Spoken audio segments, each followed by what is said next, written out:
and I want to watch pornography now, I feel like I could get that power back by looking at the same type of women that once rejected me. That I could look at her naked on the internet and I could use her to make me feel better about myself. Artificial intimacy. It's not real intimacy. And like when you get with a partner, you expecting your partner to be, porn star X and do all this freaky stuff. Isolation is pornography and sexual impurity's playground. I think, how old was I when I bought my first porno? I was probably like,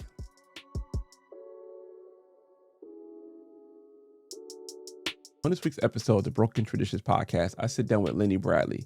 He is the host of the Purpose Over Pension podcast, a podcast where he's an ex-cop helping cops have a purpose over their pension. And we're going to have a conversation about a really touchy subject, is the addiction to pornography and how easily accessible it is. This is going to be a real conversation, a raw conversation, and I hope you guys could get something from this conversation. Also, if you guys are finding yourself being overconsumed with digital devices and cell phones and perhaps having overconsumption of using the cell phone to look at pornography, I would suggest downloading my free workbook, The Digital Release. It's a 7-day workbook. It's for free on my website, brokentraditions.com. It helps you guys detach and get control of using your device. All right, let's get into this episode. All right. Woo. Long time coming, man. Lenny, thanks for coming on to the Broken Traditions podcast with Leron Gaskins. I'm not going to do the big Ellie drop, even though we both our names start with L. You could do the drop. I'm gonna do the drop real quick because that's my drop I do. They call me Big Ellie. All right, there we go. So I like that. What's going on, brother? How you doing? I'm great, man. Thank you for having me on. You were on my show, maybe 3 weeks ago, about a month. The episode hasn't come out yet, but it will be coming out soon. And while recording our episode, we touched on some great things. And, you said, you know what, you need to get me on to kind of talk about what it is that I've gone through and your movement. I love what it is that you're doing. So thanks for having me. And, you said I was your first guest in regards to. So this is how it's happening. So I'm changing over the platform right now. We talk about the overconsumption of phones and digital devices. You're the first guest with the new direction that we're going in with Broken Traditions.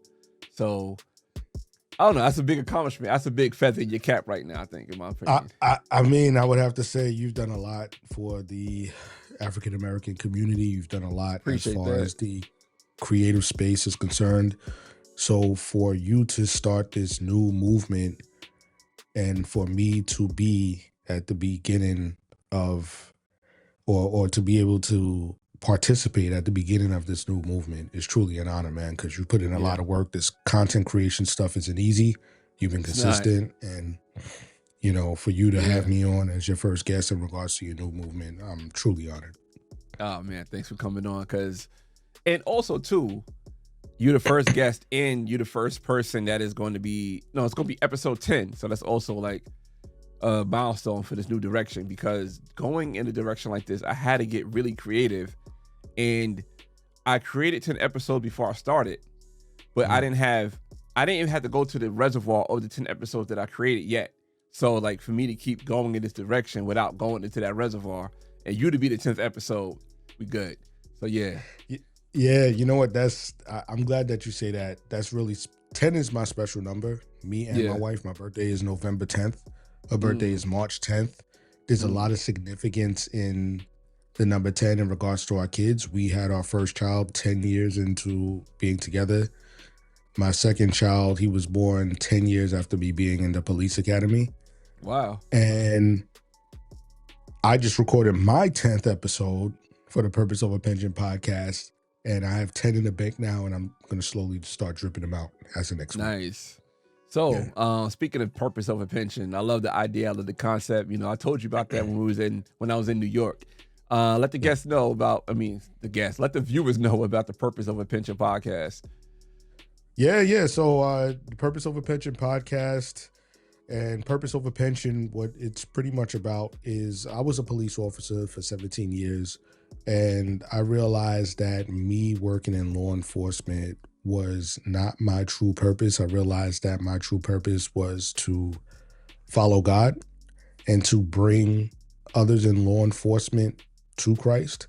I guess being in law enforcement was part of my purpose, but it was no longer where I was needed, or it was no longer where God needed me to be. And with that said, I decided to start up a podcast. I decided to start up a social media campaign on Instagram, TikTok, Facebook, where I speak a lot about purpose, but I also speak about law enforcement from a different perspective, in which I try to use my experience from me being in law enforcement to help those that are in law enforcement right now to discover their purpose, and those that may be interested in law enforcement, what to expect from their being in law enforcement, and how to stay rooted in who they are and not focused on solely working for a pension for 20 years, 25 years, 30 years, whatever the case may be. It's always about chasing a pension. It's never about what it is and who it is they were meant to be, for the most part. And with me leaving after 17 years in the New York City Police Department to get closer to God, spend more time with my family, and really be focused on my purpose, I decided to create Purpose Over Pension. Yeah, and also I guess stepping away from the job. That's what cops always call it, the job. So stepping away from the job. Exactly. Yeah. Stepping away from the job. You got it. You got it. You know, I have some cop friends. So so when you stepped away from the job and you start going into this direction, right? And how doors open up for you. So I guess real quick, we could also talk about how you were on Mr. Beast and the whole Mr. Beast challenge. And I was upset with you about that. You was upset. I told you why a bit. You thought I vanished. No, right? no. I'm gonna tell you why I was upset. I was upset because I didn't know that you was on Mr. Beast challenge. Yes. And I start seeing you post videos saying Mr. Beast cop, and I'm like, oh my God, Lenny's out here doing clickbait. And I'm like, you got out. Yeah. So you know what it was? I saw the equipment that you purchased. I saw everything that you're doing on the back end because you put it on your stories. And I'm like, oh, okay, Lenny's getting official. I saw, we don't have to talk about the price of the equipment, but I'm like, all right, Lenny's really going into the right direction when it comes to podcasting. Then I started seeing Mr. Beast cop. I'm like, oh, he clickbaiting. He about to ruin his page. Then after that, cause I was at home. I was in Colombia when it released. Then after that, I started seeing the rollout. I was like, oh, Lenny was on Mr. Beast. And I said, all right, cool. That was it. Yeah. So, I was bad for a minute. I mean, I appreciate the support, and you being angry if I was to go on, down that line of selling out and just using it for clickbait. Because that's definitely not what I'm about. But that's why I was also mad, because I know that's not you. It's not me. Yeah. So with me pursuing my purpose, with me leaving law enforcement earlier, speaking about things that I couldn't speak about if I was still employed by the New York City Police Department, and putting it on social media, somebody from Mr. Beast's casting team reached out to me multiple times because I thought that it was a scam. And to make a long story short, after about 3 weeks of following up with me, I interviewed with them. They were looking for somebody that's in law enforcement. They were looking for somebody else that was an ex-con. And I was casted on the Cop versus Criminal 100-Day Prison Challenge, in which I had to go into a prison with my boy Ian Bick, great dude. He's the one that actually helped me set up my podcast because he has a very successful podcast. So he gave me the play. Those 100 days, I was able to pick his brain every day. And I had the opportunity to win $240,000 from being in that challenge for 100 days. And that's dope, man. And also the relationship you got with Ian now. And like you said, like, you can lean on him when it comes to podcasting because he also has a big platform too. So how divine that was. Like, you step away from something could create other opportunities. Yeah, I mean, if I was still on a job, I wouldn't be able to be a part of a 100-day challenge. I wouldn't be able to talk about law enforcement. It's because I was talking about law enforcement. They did a search, #search, law enforcement police officers, and I came up. And it's truly a blessing for me because there's so many people that are in law enforcement, that have way bigger followings than mine. But there's not many people in law enforcement that have been given a gift from God to do what it is that I do, and that's to speak with honesty and to speak with reverence for what it is that he wants me to put out there. Mm-hmm. And with only 2,500 followers on TikTok, more on Instagram, but TikTok is where they reached out to me. I was selected. Yeah. So, and yeah, man. to speak about for you to have the gift to speak about things that, you know, God put onto you to speak about. I want to get into the topic of today's conversation, pornography, right? Oh, yeah. So I know that's a big buzzword that a lot of YouTubers don't like saying, or people don't like saying on here, but we're going to say it because we have adult conversations with adults. So pornography, right? That's what today's conversation is about. And I feel like we're going to go into some real deep conversations, and some people might get uncomfortable with it, but it is what it is. Sometimes we got to have conversations like this. And when Lenny and I, after we finished recording for the purpose of a pension, we went out to eat, we started talking, and the conversation about pornography came up. He was like, I think you should go into the direction and talk about the addiction of pornography, not to mention how easily accessible pornography is, especially in today's time, right? I mean, how hard is it for you to see anything you want, any category, any shape, race, creed, whatever you want to see? All you have to do is type it in and hit a button that says, I am over 18. You could be 12 years old. As long as you have a Wi-Fi connection to a device and the IP address, you could click on there and see anything you want. Anything you want. That's and right. The addiction to porn and how we so wrapped up into porn and how porn is just so, I don't know. I don't have the word for it. Just a chokehold that it has on our culture. And when I say our culture, I'm not even sure I'm just talking about Black culture or American culture, maybe global culture, how addicted porn is. Yeah, man. Yeah. And when you talk about culture, I actually saw a study a few weeks ago that Americans, just like we consume the most food, we consume the most pornography as well. Wow. Mhm. Wow. I've Yeah. heard somewhere, and I couldn't confirm it, but I heard somebody say it, and he said it multiple times. 60% of the internet is pornography. Yeah. Yeah. I don't doubt it. Because, I don't know that specific statistic, yeah. but I don't doubt it at all. Yeah, I wouldn't doubt it either, to be honest. Because it's I like, don't doubt it at all. it's so easy to put it out there, and it's so easy for people to consume it, and how much money is being made because it's something that people literally addicted to. And Yeah. when it comes to pornography, before we get into the addiction of it, it's just like, it kind of hurts being a man when you think about it, because it's like you have, well, not being, I guess being a person, because it could be for any gender, but like it just hurts Sure. that it's, what would it be called? Artificial intimacy. It's not real Mhm. intimacy. And like when you get with a partner, you expecting your partner to be, you know, porn star X and do all this freaky stuff. And when you get with a regular person, like, I'm not into That's that. right. And it Right. ruins everything. And you start seeking that, and you start looking for that. And you may not even, you know, cheat on your partner and have these addictions and looking at all this stuff. And it's a rabbit hole. But I want to get into your level of, you know, how you got, I guess, how you got saved from not watching porn no more, right? Is that safe Well, to say? I just wanna say this, bro. I'm an open book. So whatever Yeah. it is that you want to ask, please do. I'm about being vulnerable so that I can help other men and women that may be Mm-hmm. struggling this, and not just Yeah. from a physical or mental standpoint, but also a spiritual one as well. Okay, good. So let's go. So now I say for me, you know, back in the days, walking home from school, you know, you and I had different routes. Like you walk to the south, I was Yeah. walking to the north, or north south, whatever. But like Yeah, I yeah. see some other things when I'm walking home from school. Like I might be walking home from school and I see like I'm about to date myself, and the old school heads might know what I'm talking about. A Black Tail magazine, right? So you like, Yeah. oh, you see a Yeah, Black yeah. Tail magazine, you start opening it up. You know, I don't know why it was on the floor, but I've probably seen it like 5 times going walking home from Dodge, right? So see a Black Tail magazine on the ground, looking at it.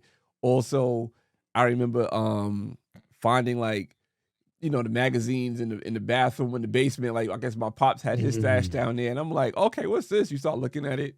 Um, I think, how old was I when I bought my first porno? I was probably like 12.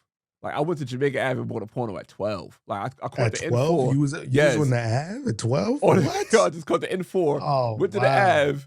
I went to That's Music Factory. I think it's called crazy. Music Factory back in the days. They had like a porn section in the back, and I was like, I just grabbed the first cassette. I was nervous as hell because I was always kind of tall for my age, so I was like, they gonna Yeah. think I'm older, and I just grabbed it, gave them a little quick money, ran back on the N4, ran back home, and I had a little And cassette. so you went out there strictly for that?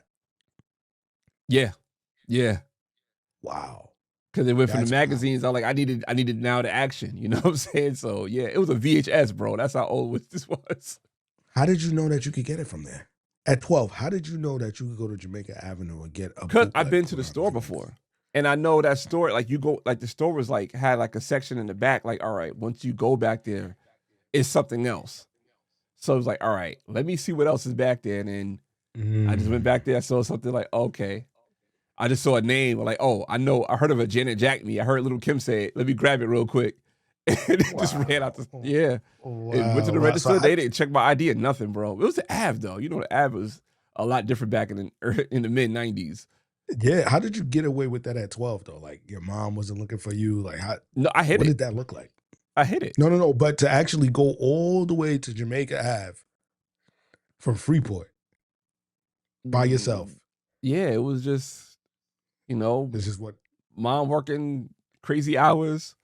Yeah, just all right. I'll go to the app real quick. I got $1.50. I know how to get. All I know is $1.50 to get there and get back right to the terminal, and $1.50 to get back home. And that's it. That's crazy. That's crazy because everybody has their story, and they have that they could hone in and they could laser focus on when they were introduced to it. Yeah. For me, it was I used to walk home with this kid Matt every now and then. I'm not gonna say his last name because he passed away. God bless the dead. But and I'm not laughing at it. He passed away, but once you said that, I realized what Matt you're talking about.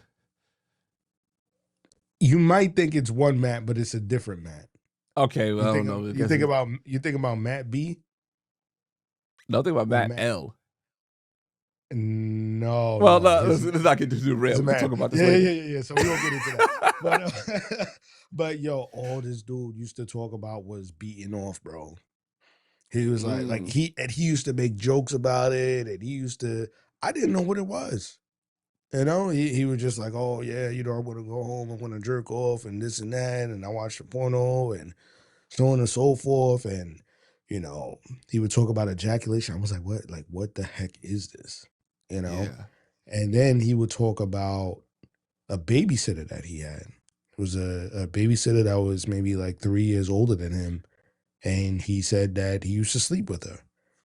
And he would always talk about, you know, ejaculation and stuff like that. And I was like, oh, well, you know, what is it? Like, I'm curious. And he was like, yeah, you know, you got to check out the Playboy channel and this and that. And, you know, if you can't order it, you can look at it and, you know, it's kind of wavy on the TV and you can see, you know, you can see, I'm not going to say the terminology that he was using, but, you know, you can see breasts, you can see this and, you know, so I'm totally intrigued by this. And I go home. I don't remember if it was that exact night or, you know, just after several times. It was most likely after several times of him talking about it. And I peeped at it real quick.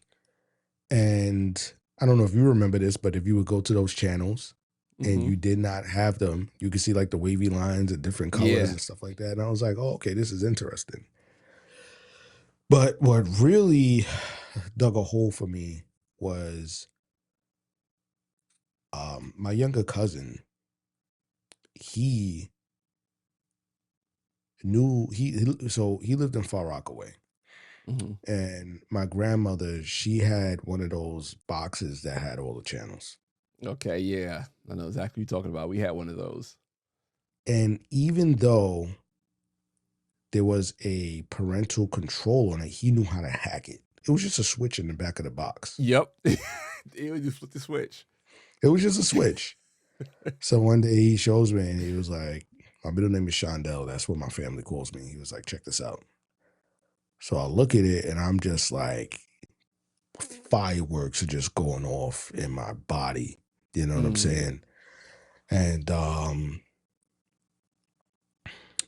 I'm just like, whoa, like this is what Matt's been talking about. Like this is what it looks like. And I remember like having constant erections, but having to keep going to the bathroom to use the bathroom. Yeah. You know, like I didn't know what was going on with my body, and it was just like what I went back, you know, after that weekend or whatever it was when I was in Far Rockaway, and I told Matt what I saw, and he was like, see, and then I started telling other people about it, and I was like, yo, it looks crazy, it looks so real, and from that point on, whatever I could do to try to look at pornography, I would. You know, I would want to go over to my grandmother's house and watch it with him when nobody else was in the room, you know. Yeah. Not masturbate or anything, but just watch it.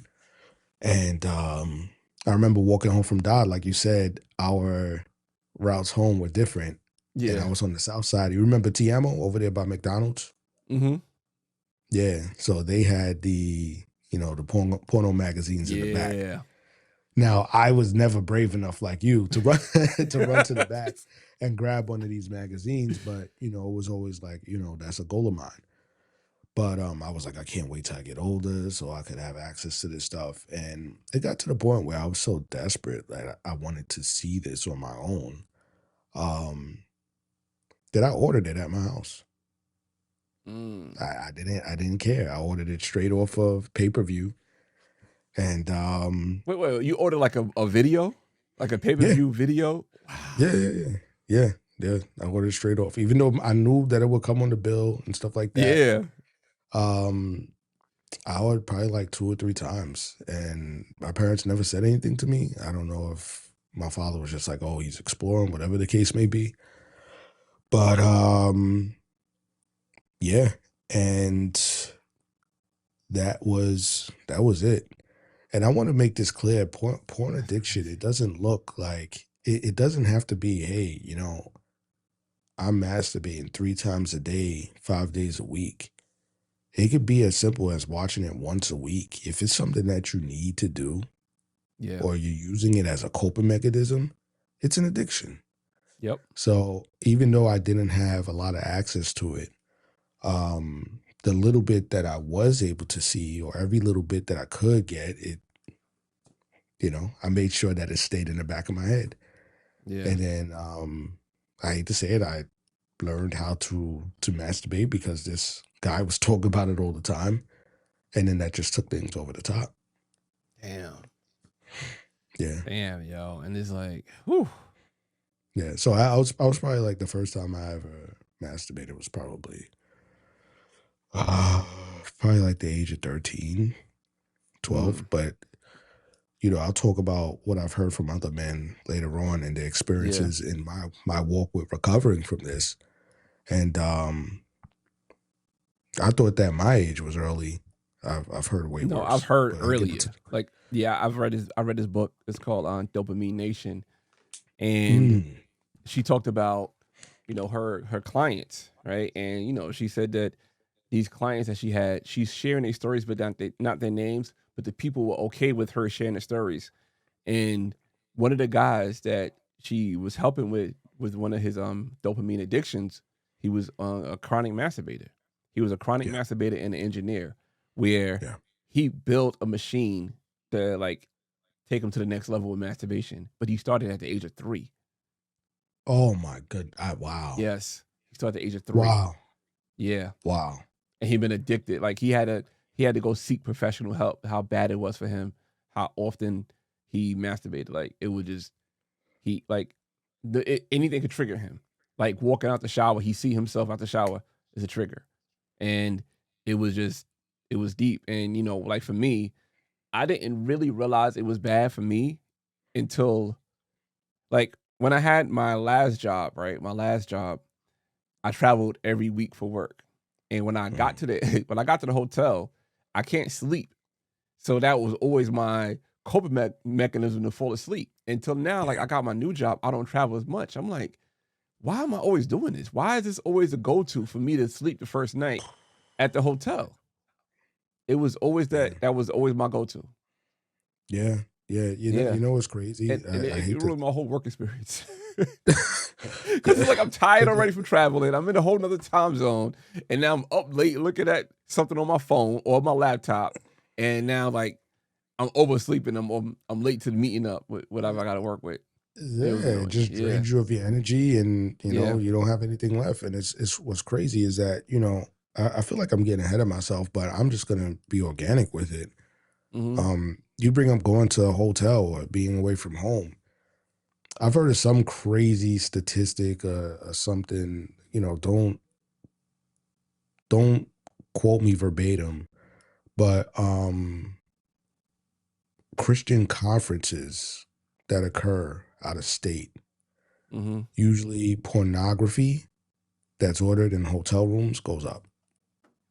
Oh yeah, prostitution and prostitution goes time up out. as well. I'm recording, Heidi. You want to say hi? Okay, he's right there in that screen. You see him? Hi. Hello, how are you? She's happy. She got her new Apple Watch. Oh, nice. Yeah, an 8-year-old Apple Watch. There you go. Must be nice. All right, Heidi, I gotta finish up. Bye. Apple Watch before she got an iPhone. I figured. Wow. Oh, she don't even have an iPhone yet. She got an iPad, a MacBook, and an Apple Watch, but no iPhone. Kids be balling, man. Yeah.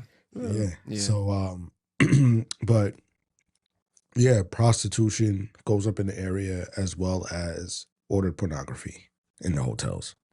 I'll give you another stat, I guess, with traveling that I knew about this, but I never put two and two together until we start, talking about this episode and I started thinking about it. So, truck drivers, right? So I used to work on a lot of vehicles, and me like working on a truck, like say I want to put like speakers in the truck or like a TV where the bed is at so they can watch TV, whatever. Like I was able to wire those things in there and like customize the trucks for that. But I'll say if I had to work on 10 trucks, out of those 10 trucks, I'll say about 6 of them had a whole bunch of porn paraphernalia. And I say out of those 6, I say 5 were gay. No. Wow. Yeah. Wow. Yeah. It was a thing like you work on a truck, it's like, I won't say it's guaranteed, but it's expected to find some type of gay porn in there. Man, it's crazy. Oh man.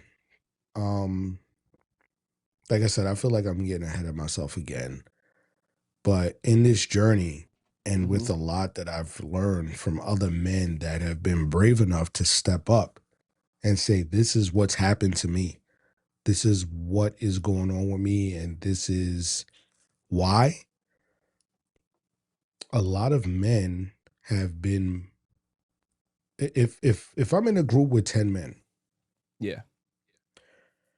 I'm going to say either 4 to 5 have been molested by other men or boys.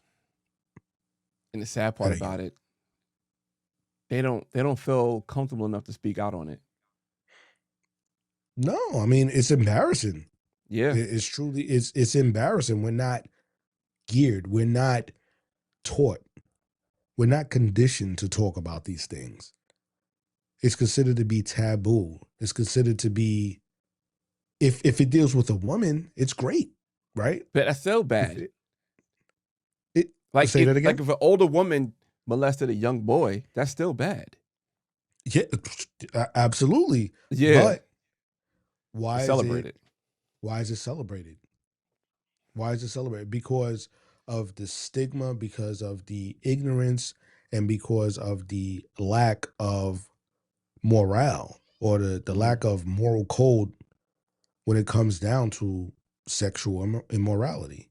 Yeah. And what people don't understand is like this sets the tone. Like if a young boy is having sex with an older woman or a teacher or a woman of authority, like that sets a tone for them for the rest of their life. And now they're going to have to fight against that in some way, shape, or form. Yep. Because they're always going to look for a woman that has some type of authority. Even if they don't, right? They're still going to have that replayed in the back of their mind. There's going to be certain elements within their relationship, or there's going to be certain elements just in their being where they're always looking to have somebody control them or for them to have control over somebody that is older than them in some way, shape, or form. Like it has a very profound mental effect that a lot of people do not want to acknowledge because it's more, and they're more focused on the ego and they're more focused on the pleasure that's involved, but not the underlying destruction that's occurring spiritually, mentally, physically as well. Yeah, you're right. Oh my God, man. I mean, it's just, it's I knew that we was going to go real deep in this conversation, and the thing about it too is like going back to porn. It's like the accessibility to it, and also the acceptance of it, and how widespread the acceptance of it, and it's nothing for me to talk to somebody, and I could mention a porn star, and I'll say 7 times out of 10 they know who I'm talking about. And it's not like a whole A-list, like say somebody, I don't know, one of those crazy white porn stars that everybody knew that was a porn star like once upon a time. I could say somebody old school, like, oh, Lethal Lips. And they'd be like, yeah, I know who you're talking about. Like, they just knew all the people because we were just so overconsumed with it. You know what I'm saying? We would know people who had like maybe 2 or 3 videos. Like, you wasn't even that into it. And we could just mention like, oh, you remember her? Yeah, I remember her. Like, how easily accessible it was. And, you might pull up to a spot and somebody got porn on. Like, remember back in the days we had TVs in the whip. It wasn't for nobody to have a porn playing on. They pioneer AVIC N2, whatever it was, the pop-out screen. Like, it was nothing for somebody to have a porn playing on that because it was just something to do, something to play, something to have. And it was just so easily accessible. You had any stories like that? Yeah, man. You remember Trim's Barbershop? Yeah. First time I ever walked in there, my father used to cut my hair up into the age of 15 because at the age of 15, that's when I started working. I could pay for my own haircut. Well, first of all, your pops cut your hair to 15 is crazy. I used to get ripped up. People said I had a fake taper, fake fades. But unless your pop was a barber, but yeah. Okay, I mean, but he did his thing. It used to take about 2 hours to get a haircut just to get a Caesar. But yeah, he's still. But I guess after 15 years of experience, he's supposed to get better. Yeah, he got better. But I think he got a little overconfident. So he was giving me tapers and stuff like that. And I remember I'll never forget Beaks. I walked into the classroom. He's like, "Yo, Lenny got a fake taper." Everybody was just laughing, bro. That was hilarious. Oh my God. So at the age of 15, I walked into Trim's Barbershop. First time ever in there, bro. And the owner, and he was young at the time too. I think he's only like 5 years older. So he was like 20, maybe like 19, maybe like 4 years younger. Yeah. And he was playing a video of a Brazilian orgy for the whole barbershop. Just, it didn't matter who walked in. Like, it was on. It was just there. Like, that was just his crazy thing. Yeah. And let's talk even more. Like, that was one circumstance when I walked into that. But I want to backpedal a little bit about how not just social media, but how we could easily look at porn on our phones, right?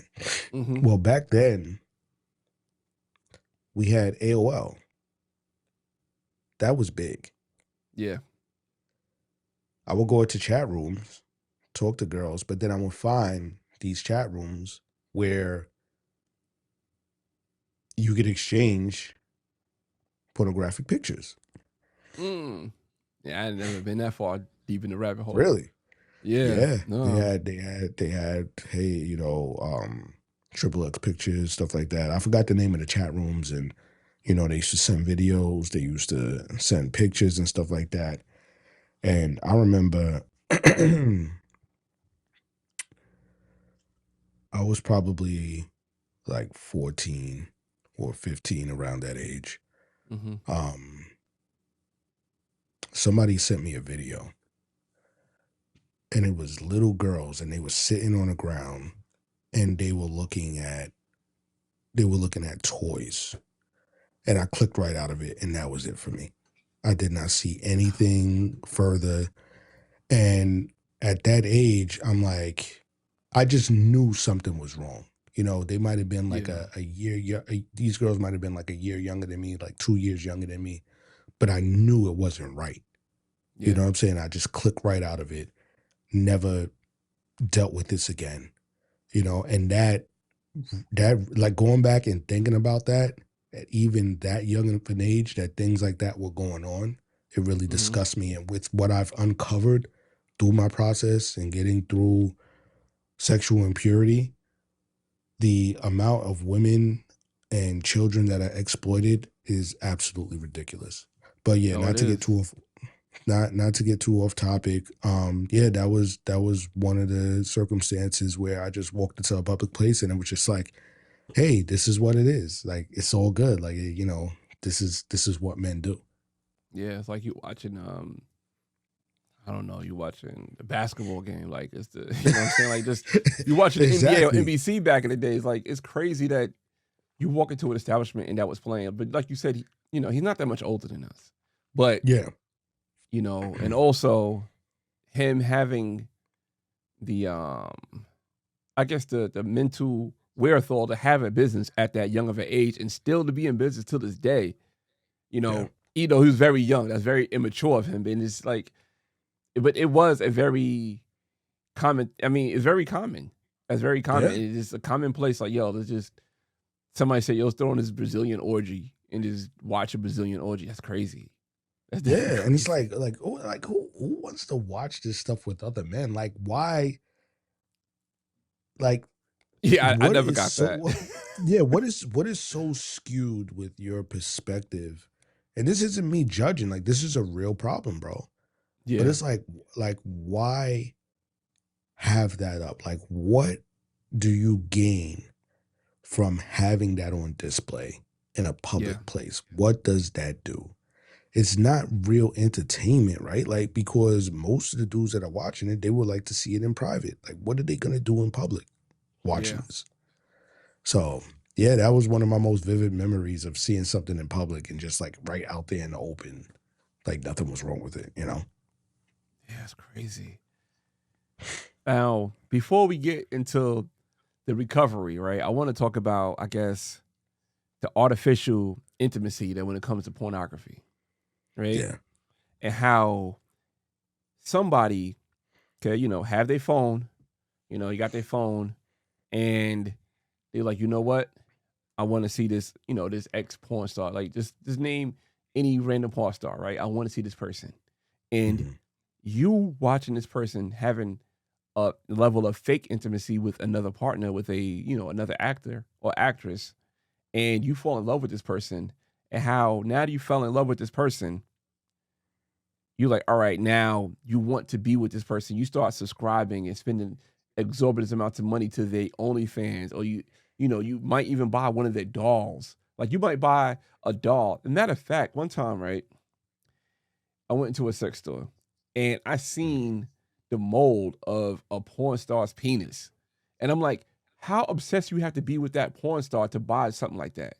But if you are addicted to watching it and you want to have that level of intimacy and not have the level of intimacy with that person, that's probably the next big thing. Same thing with the doll. It's like you buying a doll of a person. You buying a whole piece of... Oh, wait a minute. You still there? Okay, my bad. I pressed some button on my mouse and then went to a whole nother screen. Okay. But I couldn't see you no more. But yeah, you buying a doll, right? With the level of intimacy with this doll. And God knows what you're going to do with this doll. Then what that escalates to. We hear the stories of, all right, now, you know, you know, say OnlyFans girl, some guy creeping in her window. And it's like the level of intimacy that escalates for you want to be with this person. Right.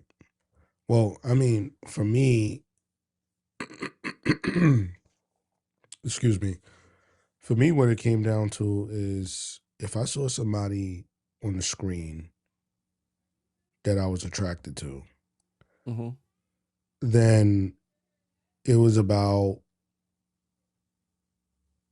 trying to find somebody that could be similar to that person or have the What same you talking body about? type. You talking about looks wise or performance wise? I'm talking about looks wise because you got to get the person. You got to get the person looks wise first, Mm-hmm. and then hope that they can perform the way that. Yeah. Right. That's a lot of variables, you but I've been there. I ain't the, gonna lie, I've been there. right. So that's what that did for me. The only thing it did for me was it made me want to either watch more of it or to try to figure out how to act it out. Or, when having a girlfriend, trying to get her to do those things, right? Mm-hmm.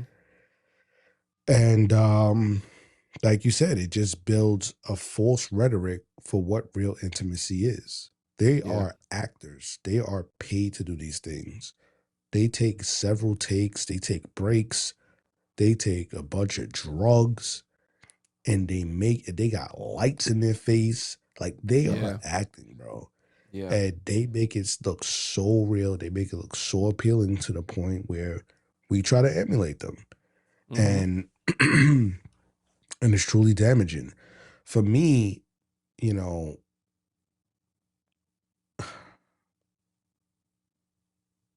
I didn't, like I said, I didn't think that there was anything wrong with this. Yeah. Um, I started to realize that I was going to ruin my family if I did not get a hold of this. Mm. With being with my now wife, when we would separate, I would date other people. There's been times where we've had some back and forth where, I've done some wrong things. And I realized what it stemmed from was not that I was hypersexualized. I realized that it wasn't, I just love women. But with me digging deeper and focusing on fixing this addiction or fixing this path that I was going down, that a lot of it just dealt with trauma. Mm. And that's what it is. It's not that most people have a porn problem or they have a sexual impurity problem. They have a problem with trauma. And everybody's trauma looks different. Mm. So like with the trauma, was it just the porn was the trauma, or how can you expound on that a bit? Yeah, no, I got you.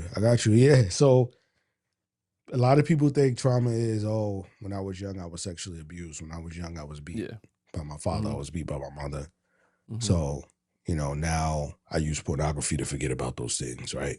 Yeah. But it doesn't always have to be like that. Everybody has their own traumas. For me, it was, I was always rejected by girls when I was younger because I Mm-hmm. was too dark skinned, because I had a scar on my face, because I was too short, right? Or your pops were cutting your hair till you was 15. My bad. or that. Or that. My bad. I didn't throw that in there. No, but it's funny. You got to throw some, comedy into it. Yeah. Or, my clothes didn't look like everybody else's. So, Yeah. everybody else will wear baggy clothes. People were like, oh, yo, Leonard, your pants are mad tight. So I got made fun of about stuff like that.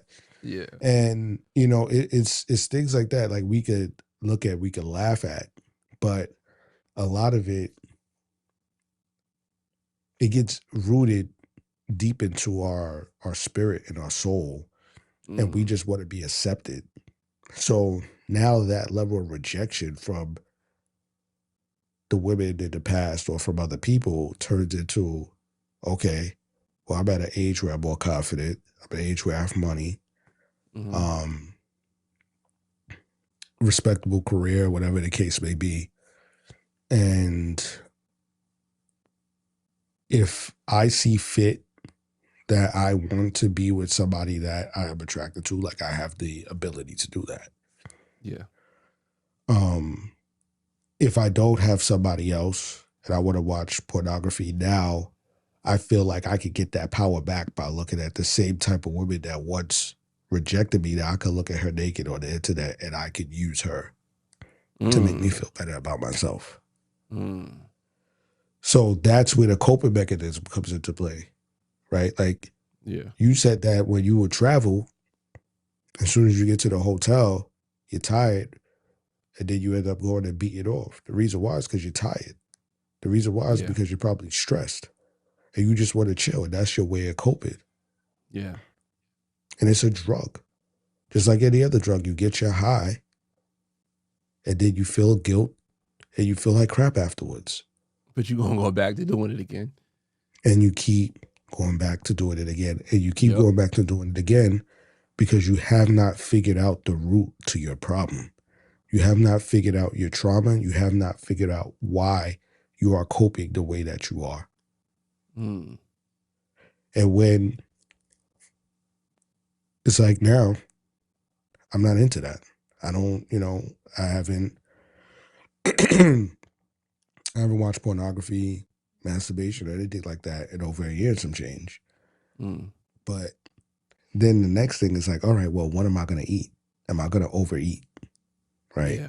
Like, am I going to consume too much TV? Am I going to overspend? Why am I doing these things? I'm doing these things because I'm scared of something. I'm doing these things because I'm trying to cope with my finances or with, things being too busy in the household, whatever the case may be. And that's what a lot of people don't realize. Damn, you got me doing some thinking and soul searching now about that, because that's really deep.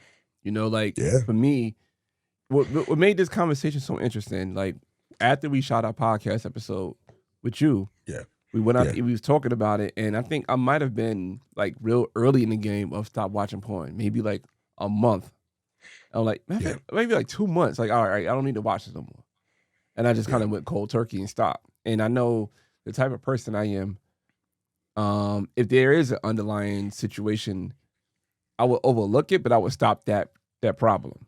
Or I'm saying like, all right, I'll just jump into cold water and just let my body get used to this new form of not, indulging into that no more. So that's what I did. But now you got me thinking like maybe there is something else, and maybe I do need to start looking deeper into why that was the solution for every time I traveled, or just whenever I need to get a little quick fix. Like, all right, I'll just do this real quick and I'm good. You know what I'm saying? It's like the whole process of going to some website and looking and finding something. And like the whole process just it's so exhausting. And I don't know, I stopped recently, but now just like now that I'm at that space of I don't need to do that no more, but I need to know the why. I got to figure out the why.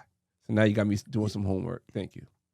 Yeah, of course. And like I said, I'm just here to share and help in whatever way that I can. And what a lot of people don't realize also is that us as men, we're taught to just tough it out. We're taught to just,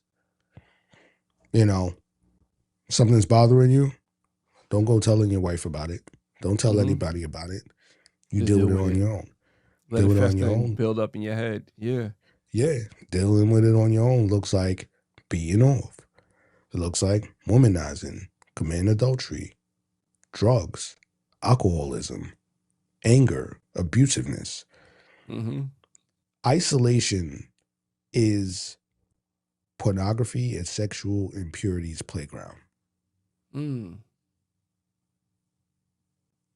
Isolation is the playground for pornography and sexual impurity.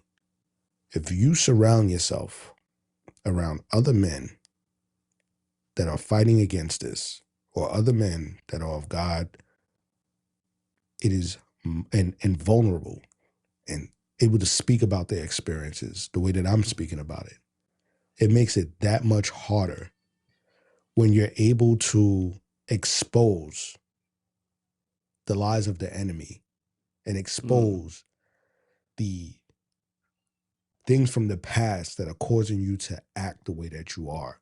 And you share that with other men, there's a lot of power in that.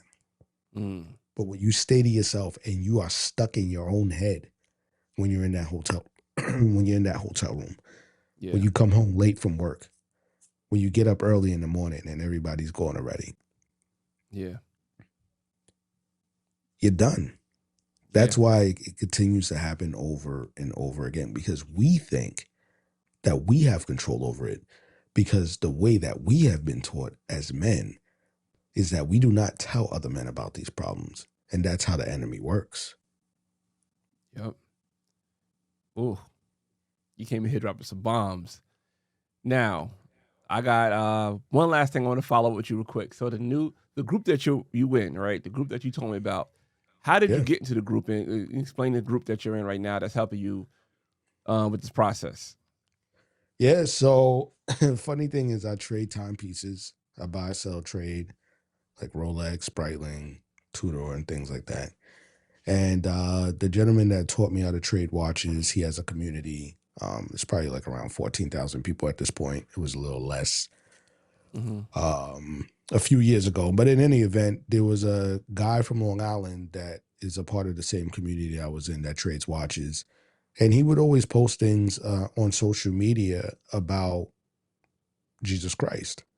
And at this time, I was going to a church. I wasn't really too fond of it anymore, and I was looking for another church to go to. They didn't really have small groups, anything like that. I felt like I did not want to just go to church, go home, go through the course of the week, not be engaged with anybody, and then just go to church again. Yeah. So I saw him post something on sexual impurity, I believe, or pornography. And I was like, oh, it's funny that you mention this, because it's something that I've struggled with for years. And he said, wow, really? He was like, well, my church, we have a group that focuses on sexual impurity and pornography. And I said, really? And he was like, yeah. He was like, I'm going to give you the number to Phil. You give him a call. He has a group that's actually starting next week. If you're interested, let him know. And I called him up. I said, listen, I'll be there. And that was it. The name of the group is, so the name of the group that we have is not really a specific group, but the name of the organization whose material we use in our group is called Pure Desire. And anybody could look it up. You could find a group that's near you. You could be a part of my group. I'm actually thinking about starting up my own group for law enforcement, where I do some coaching myself as well. And but in any event, it was all through watches, man. So I went to that group and I started to do the work, and I was like, man, this is a lot just to talk about sexual impurity and pornography. Like, you go there and then you actually have homework in between, and you're reading and you're watching videos and all this other stuff. And at first, I didn't like it. And the reason why I didn't like it is because I felt like anything that was in the past was supposed to stay in the past. Like, why am I dicking these things up? What's the point? Yeah. But then I started to realize, wow, I never knew, like, this is why I respond to my girlfriend the way that I do. I never understood that every time I watch pornography is usually after I have a high moment. Not a low moment, but a high moment. Because it's just like, I want to take it higher. Like, it's a way to celebrate. Wow. I never realized how much my friends going off to college without me truly affected me and my identity and my being. And once I started to understand and write these things out and see why I was treating certain people a certain way or treating myself a certain way due to my past, that's when it started to click. And I was like, okay, this is something special. But I was still on a job at the time, and I wasn't able to commit to it as much as I wanted. It was once a week, I think it was like every Monday at like 6:30. And I would ask my boss almost every week, hey, can I take off? Can I take off? And he would let me take off, but it was only so much I could keep doing that. And I realized how much I started to improve. And I was just like, I can't continue to improve if I'm still here. And if I don't have the ability to go to these meetings. So a lot of things just started to happen at once where I got some opportunities as far as real estate is concerned. They were pushing the vaccine mandate. Like I said, I was introduced to this group. My daughter was born. I wasn't seeing her much. And I decided to, like, I was getting closer with God. And I said, I really feel in my heart like this is something that he wants me to overcome because he has something special for me. Yeah. So with that being said, I ended up retiring and just pursuing that part of my spiritual journey. I feel like that's kind of been my ministry or what it is that I specialize in right now. You know, everybody in the church, they have their own ministry. They have their own thing that they're good at. Some people are good at worship music. Some people are good at raising money, so on and so on, so on and so forth. But one thing that I learned is the ministry in the church that is usually in secret, the ministry in church that's usually in the basement or in the cellar or in the dungeon somewhere or in the attic that nobody knows about is usually going to be the most powerful one. And that's what this group is. Yeah, I got to put a link to that in the show notes because like you said, it's not the group that you're in is not the name of it. And what was the name again? I should have wrote that down so quick. You like so the name of the organization is called Pure Desire. Yeah, Pure Desire. Okay, so I'm gonna definitely put that in the show notes. And yeah, so if somebody feel like they need that, you know, that guidance and that help and that community, you know, you guys could use that as a resource. And how much more time I got? I know you said you got a game. No. You got plenty of time. What time is it right now?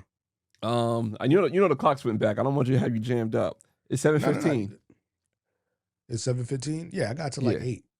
Oh, okay. Damn, how like y'all be playing? I Where you playing at? Bro. Is it indoors? Master Peak. Nah, it's outdoors. Oh my God, yeah. They got lights for everything. Okay, I was like, well, you're not too far either.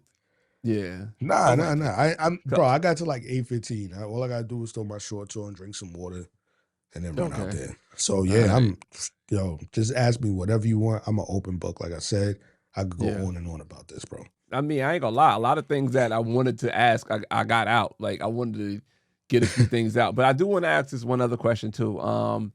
As far as the direction of your content, will this be something that you're going to start incorporating into your content? You know, you have the purpose over pincher podcast.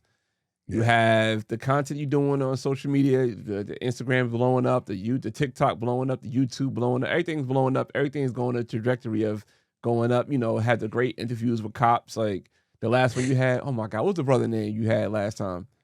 The real Jumpman Jay. What was it? With DMX? When he was talking about DMX? Yeah, that's Jumpman Jay. That's Jay Lacoste. Yeah, that was a good interview. Only thing is, I just didn't know, because I guess you guys are so familiar with each other, and you know how cops have their own lingo. He was like, yeah, it was a D13. Like, what? What are you talking? Like, you have your codes, and it be throwing me off sometimes. Like, you know, Brandon's the same way. He be talking like, oh yeah, I'm like, what? What are you talking about? Like, you gotta speak to me like I'm a civilian. Like, I don't know what's going on. I know. That's why sometimes I'll be like, yeah, so what exactly does that mean? And then he'll break it down. But I try not to say it too much. He'll be like, yo, bro, were you a cop or what? But I gotta tell people in the future, like the reason why I gotta break it down like that is because we have people that want to be cops or people that just support law enforcement or, you know, like the content that aren't in law enforcement. They don't know what we're talking about. Yeah. Yeah, because I'm definitely one of those who, you know, like the content, but y'all throw those codes out there. I'd be like, all right, man. Throw you off, right? Like, throw me off. I'm trying to use context clues. Like, maybe I could figure out what he meant by that, but I'm still lost. Like, it gets tough. But you get the real meat and potatoes for the most part. Yeah. But as far as the content, will this be something that you will start interjecting into the content? And if so, how would you do that? Because you know, it's a touchy subject. It's a subject that a lot of people don't want the finger being pointed at them about it. Like, oh, who are you to say this about me? You know, I seen a clip earlier, not to go off topic before you answer your question. It was, I forgot who this woman was, but she was saying like, you know, how pornography is a downgrade of the men in American society. And even though the conversation was good and what she said was right, the people who saw the content was like, who is this woman now to try to judge men? So you move the goalpost. You don't want to hear the message. You just more upset about what the message was. So, sometimes you may get that, right? You may get that like, oh, who is this ex-cop? Who is this black dude? Who is this black dude trying to pan it? You're going to get those type of things. So how would you package your content in the sense like that, if that is the direction you're going in? Well, first off, I'm a man of God on a mission that he's given me. So there's nothing that anybody could say to me that's going to stop me from what God needs me to do. Because if I'm bringing people to him, if I'm saving families, if I'm saving lives, who cares what the naysayers say? But to answer your question, the way that I plan on incorporating that into my content or injecting this sexual impurity element into my content, being that my niche is law enforcement, it'll be very easy. And I say this to say law enforcement sees some of the darkest and ugliest things on the daily. Not only that, but the divorce rates are through the roof. The infidelity through the roof. And the coping mechanisms are what usually get them to the next day. Yeah. Whether it's pornography, alcohol, anger, sometimes over-the-counter drugs, Yeah. prescription Or sometimes drugs. all of the above. I hate to say it, but a lot of times it is all of the above. Yeah. Then you got vaping as well. So the way that I plan on incorporating this or injecting this into my content is by... That's a really good question, bro. The way that I would do that is by explaining to them that a lot of police officers, unfortunately, they have their identity embedded into their careers. They have their identity embedded into the careers and then embedded into them focusing entirely on just getting a pension, which is why I created Purpose Over Picture, like I said before. Mm-hmm. So with that being said, they tend to lose sight of what they were created for, and they use distractions and coping mechanisms to get them through each day, like I said. Yeah. So what I would like to do is I would like to inject it in a way where I could say, listen, if you see that dead body, right? Mm-hmm. Talk about it. Communicate. Get yourself into a community where, or speak about it with your wife, or with your girlfriend, or with one of your best friends in a way that it doesn't cause you to act out and destroy who it is that you are. Mm. If you're having financial difficulty, don't use this coping mechanism as a way to get through to the next day. If you have coworkers that are stabbing you behind your back because you got promoted and they didn't, and now the friends that you thought were your friends are turning their back on you and you're stressed out, don't cope with it this way. What is it that you dealt with as a kid that's causing you to put your ID into being a police officer? And then when things do not work in your favor, you now cope with it this way. So I don't know if that answers your question. Mm-hmm. It does. But those are the ways. Hey, listen, the reason why you're cheating on your wife is because this is what you were missing as a kid. Yeah. So The reason... Mm-hmm. I want to ask this because I want to put this out there. Like, the idea of it, to me, it's a win-win. You know what I'm Yeah. saying? It's a win-win for the officer, and it's also a win-win with the civilians, because the officer dealing with those things, you carry that with you on the calls. And sometimes you may react to, just somebody, I don't know, maybe somebody just give you a weird look, and you like, all right, I'm gonna react to this person this way because this person just pissed me off. But you're, like you said, you're dealing with something from 30 years ago. So I think that's a win-win to start, opening up and having those conversations, because that's right. Yeah, we all need it. Like we need better civilians, yes, but also we need better police officers too. Right. So it doesn't, right. And I love that you say that, because it doesn't always have to stem back to pornography, right?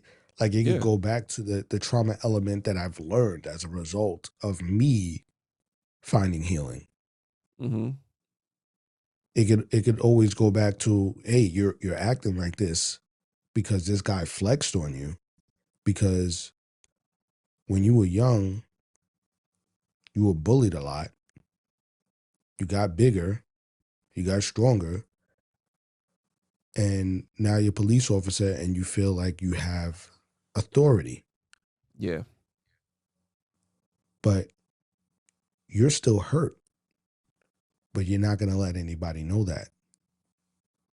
But here's how you should really go about handling it. And here's why you're struggling. And you're struggling in secret, but nobody knows. You look sharp out there in the street. You look like you know what you're doing. You got all the arrests. You got the promotions. But behind closed doors, you're dying inside. And that's why there's so many suicides amongst police officers. Because they're dealing with, police officers deal with enough as cops over years. Like it just compounds. Not seeing your family.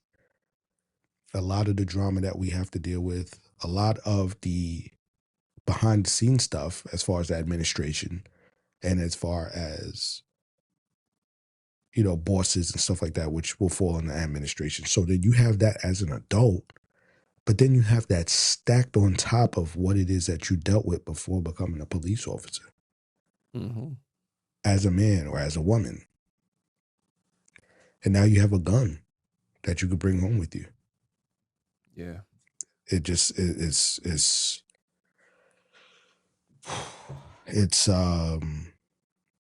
pretty powerful in a negative way. It is. And I don't know, like I said, I think this is a great thing. Would you have like a community, like maybe like a Discord or something, like where people could come within the community, have conversations and let out, maybe in a digital space instead of a physical space? Because yeah, that's something that I really want to work on. I'm actually working on it right now.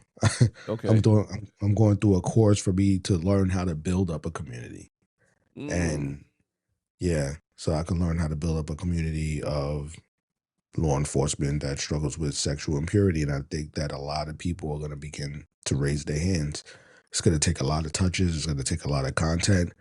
But what I've noticed from other gentlemen that are out there on social media that are doing this, they have a lot of engagement. They have a lot of people that are saying, I did not know that there were men that were willing to raise their hand and say that I had a problem.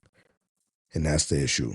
You have so many of these clowns online, like Andrew Tate and all these other dudes that promote masculinity, and they have droves of people following them and saying this is what you should be as a man. But there's not enough people out there that, well, you got that. I like that. What's his name? Jason, the bald-headed dude with the beard. He was on Cam Newton's podcast. Oh, man. Oh my God. I love his content.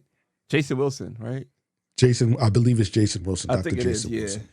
Yeah. And he's on the other side of the spectrum. It's okay to cry. It's okay to be in your feelings, right? And that's the side that I'm on. That's the side that I'm understanding. It's okay to be vulnerable with your wife or your girlfriend and to be a loving man, and to understand that you're a leader, but you could also allow her to lead at times too. Like you don't always have to have your guard up. So yeah, man. I mean, I feel like I kind of been all over the place with this, but this is great. I got a lot of stuff I could clip and use for, like, shorts and all that. But this is great, bro. Like, This is a conversation. Like, I like the direction that, we went. Of course, we talked about the porn. That's going to be the meat and potatoes, I guess, of it. But like, just a whole conversation of everything. What the purpose of a pension podcast is about, the whole movement that you created, and how you got here, and you having all the great, beautiful equipment and the whole studio at the crib. Like, I mean, Yeah. I can't wait for an episode to drop so I could drop my B-roll of me like coming up to the podcast and all that stuff. But your setup is amazing. You know what I'm saying? It's an amazing setup. Thanks, And bro. yeah, now you got me, clicking on Best Buy, looking at different cameras and things of that nature, things I need to start buying. And I'm like, Yeah, I don't think I could keep up with Lenny with this stuff, man, because you did it right. you can. You did it right. And You then, like you can. You said, can. I mean, I could, but I just don't know if I want to right now. You know what I mean? But Yeah. I guess.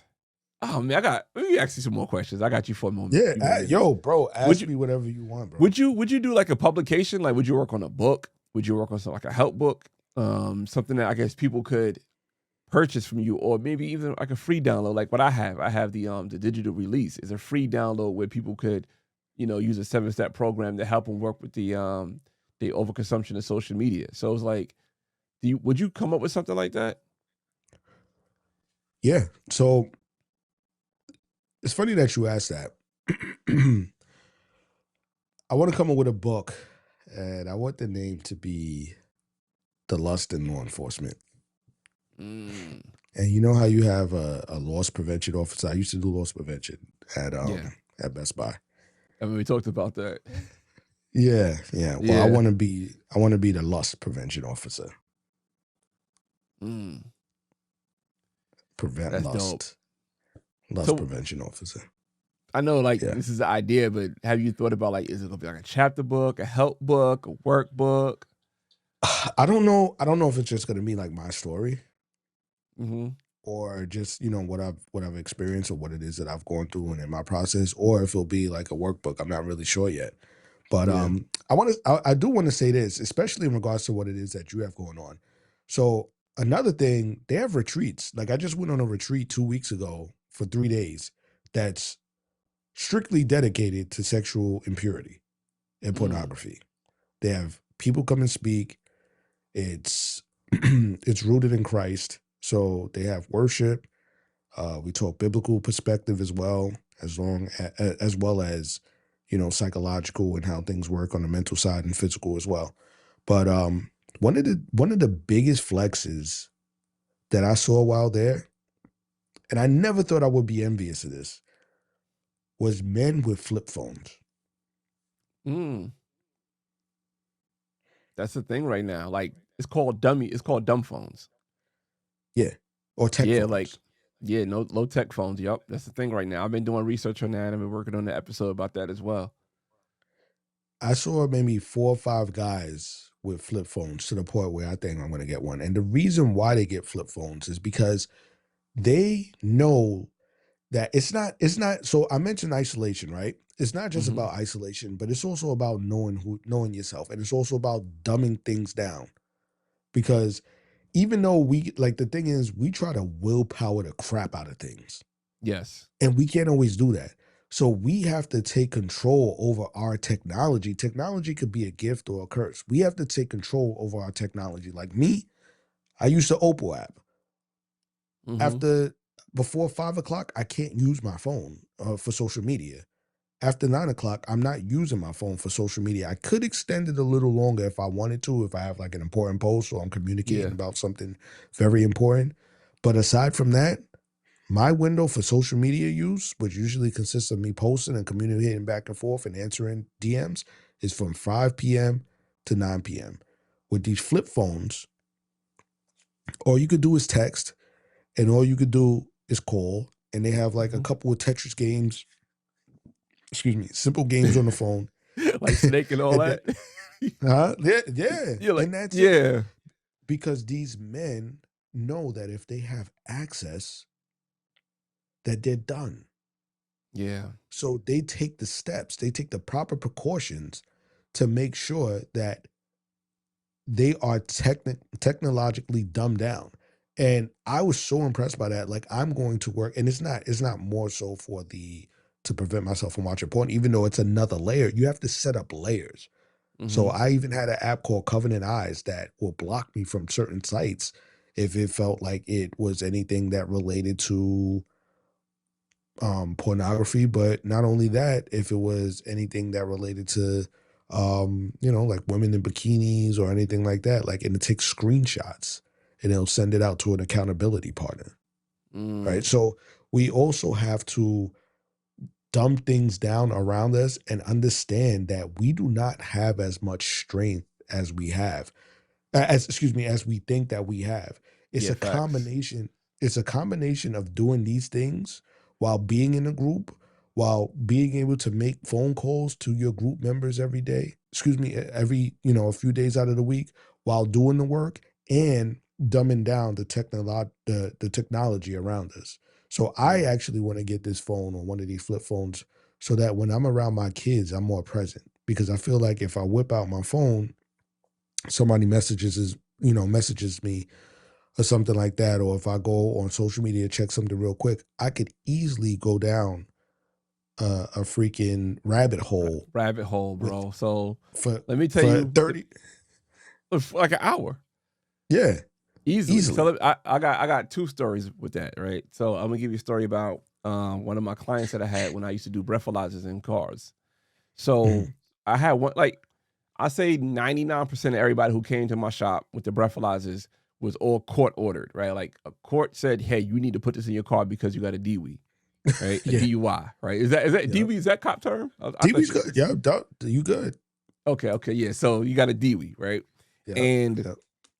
there was this one guy, he was older, and he had a volunteer device in his car because he knew I'm not getting behind the wheel drinking again. And it was real cheap, and it wasn't like all the requirements that New York State required for you to have a breathalyzer in the car. But yeah, he had one in his car, and he used to come like every few months to get it recalibrated. And he was like, "Hey, I need to have this in my car." I was like, "You know what? I give you respect for that because it's no way down. You're going to be drinking and driving because it won't let you start the car." And so as far as like the social media with this dumb phone, so. Honestly, you're a part of this story without even knowing you're part of the story. So I went on a 30-day detox with social media, right? I took all the apps off my phone except for YouTube, even YouTube Studio. I took all the stuff off my phone. And after I recorded with you, I told you I came out there, I recorded with you. I went out to my mom's church celebration, and I went out with Mark and SV. And it was just the whole thing. But like the next day, I dropped the video the day that I was with you. And I kept looking at my analytics. I was addicted to analytics on social media. And I kept looking like that. Who comment? Kept refreshing it. Like a slot machine. I just kept refreshing, kept looking. I'm looking on Instagram, I'm looking on TikTok. I'm looking on this. I'm looking on that. I'm looking at analytics. I'm not looking at other people's lives. And it became bad. That's why I said, let me do a 30-day social media detox. But when I did the social media detox, I didn't delete my accounts. I went back to old school. I start looking at my accounts on my desktop. So if I want to answer somebody on Instagram through a DM, all right, I don't need to look at it on my phone. I get to you when I get to you. So like, all right, I go to Google Chrome, Instagram, sign in, see my messages. I answer everybody back like an email, like I'm going through emails. And once I close out Instagram on that, I'm not looking at it.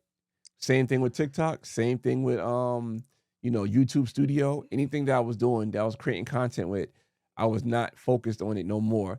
And now I'm back after the 30 days. I have a lot more control over it. So like if I do need to go on Instagram, because it's a lot of limitations on Instagram and Facebook on the desktop as opposed to the phone. And that's by design, but I could get the whole other 45-minute dissertation about that. But if you do, like say if I posted a reel on a meta suite, right? That's for Facebook and Instagram and all the stuff. It would do like a loop. It would go 95%, drop back down to 5. 95, drop back down to 5. So I was like, I can't upload reels right now. I can't upload videos to my stories because I'm not using my phone. If my other podcast, I want to use, put myself Broken Traditions as a collaborator with the Wins and Lessons podcast, I can't do that on the desktop. So it was a lot of things I couldn't do on the desktop, so I was limited to it. But once I got back on and able to do those things, I don't have the urge to stay on social media. Like I might see something funny, like I sent you the clip of the DJI Osmo gun clip thing I sent you. I was like, you should cop that. But like, it's just little things like that. Like I don't have to stay on no more. And I just kind of like, just me detaching from it for 30 days helped me out. And maybe, maybe you could try, I'm not saying like, do what I did, detach for 30 days, but maybe you could try just using your phone, using your MacBook as your social media. You still could upload, you still could answer messages, you still could see stuff, but you don't have to see it in the whole long period of time like you would with your phone. It's funny that you say that because I was doing that, but then I started, when I was doing work on my laptop, I'll go and say, oh, let me check and see if I have any messages. And then same thing would happen. On the laptop? Yeah. So I blocked it on there too. Damn. I blocked it on there too. It's great that you can do that. Mm-hmm. You know yourself. Yeah. I had to go through that and I had to learn myself. And I realized that all it was doing was allowing me to procrastinate on the work that I needed to do and say, hey, me responding to these DMs are super important. So let me make sure that I still have this on my desktop. And in reality, they're just not. Every now and then, like for instance, when I was going into the Beast video, that was the only time that I really had to make sure that I hawked my DMs. Yeah. Aside from that, whenever I got to it, I got to it. What I would have to say though is I've had that cleanse because when I was in the Beast Challenge, 100 days, no phone. Yeah, you're right. No phone. But when you went into the Beast Challenge, you didn't have the mindset of like, all right, I now don't need this no more. Did you have the mindset of like, I can't wait to get back to it? I wasn't. I just wanted to see my family. Mm-hmm. The only reason why I did want to get back to it was so that I could grow my social media platform. And after talking to Ian almost every day about social media and what it is that he built, I was like, okay, this guy's giving me the cheat code for everything. So let me put it to the test now. Yeah. That was it. But of course, with that and not seeing or being stimulated by watching what's going on with the world for over 100 days, of course, me to go down rabbit holes here and there. And I was just like, all right, this is getting out of control. So, I put up the guards that I needed to. Well, that's good. That's good for you. Damn, Lenny, we've been on for almost an hour and a half, bro. This is a great conversation, a great time, man. You know what I'm saying? Let the world know where they can find Lenny Bradley. Yeah, so you can find me on Instagram, TikTok, all of my handles. What else? Facebook, Purpose Over Pension. Actually, Facebook, it's Lenny Bradley. YouTube is going to be Purpose Over Pension. I'm going to be dropping the podcast episodes very soon. And you can also follow me at Timepiece Keeper. That's where I have my luxury watch page where I'm dealing luxury watches. If you like Rolexes and all that fancy stuff, tap in. I'm your guy. And just look for what I have coming out in regards to lust prevention. And I'll keep Leron updated on that. But I want to say, what it is that you're building here, Leron, is absolutely amazing. And I appreciate you coming on my show. I appreciate you allowing me to be here today. I hope that, I was able to give some type of value. And, for sure. Thanks for having me, man. Thank you, man. And as far as the Rolexes, I told my wife I want to get a Rolex. But when I get the Rolex, I also want a pair of Skechers to go with my Rolex. Like I want to have Skechers. Yes, because I think having a pair of Skechers. Well, here's the thing. She don't want me wearing a pair of Skechers, right? She don't want me wearing Skechers. But I think a Rolex is a timepiece you can have on your wrist, like F you. And the Skechers, like, I don't care what you think about me. So I could walk around with the Skechers, the slip-ons, and have the Rolex on. I just think it's a flex. It's a flex that you can't deny. It really is, because there's so much value that's held in these watches. A lot of people don't understand. Like, it's truly an investment. If you buy it correctly, it's an investment. And that's what it is that I'm able to explain to people. A lot of people don't understand that. They just see the rappers wear what they wear and the prezzies and all of that, but there's a sides to it, and it needs to be broken down. It's more of a financial, it's a financial instrument. It's not. Don't think of it as a piece or like a way to flex. I mean, that comes along with it too, but think of it as a financial instrument first, and go from there. And if you need any help with that, hit me up. All right, bet. So I think I'm have to cash in on the help, because I definitely help you with a lot of, not gonna say a lot, a good amount of tech stuff, because now we got you looking very crispy on this screen. You right have, now. bro. Yeah, I appreciate it. Yo, I didn't even go to Best Buy, bro. I ordered it off of Amazon, and they said it could be here in 3 hours. So I was like, all right, bet. It was like an extra $4. Oh yeah, that's I ordered dope. it.